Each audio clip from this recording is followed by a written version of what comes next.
Here's how to create 3 unique effects: 3D Zoom Pro, 3D Zoom,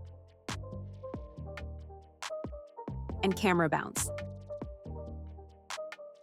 Let's start by adding 3 pictures, each showcasing one of these effects. Open the Effects panel and navigate to the Motion section. Locate the 3D Zoom Pro effect and apply it to the first image by dragging it over. Next, select 3D Zoom and drag it onto the second image. Lastly, choose Camera Bounce and apply it to the third image. Wait for the effects to render. 3D Zoom Pro. This effect is fast and dynamic. If the effect ends before the image duration, adjust by dragging the image's edge to align with the effect's endpoint, 3D Zoom.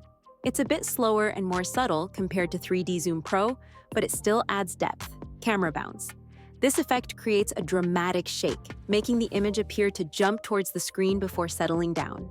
Thanks for tuning in. If this guide was helpful, don't forget to like, subscribe, and stay tuned for more tutorials. Have a great day.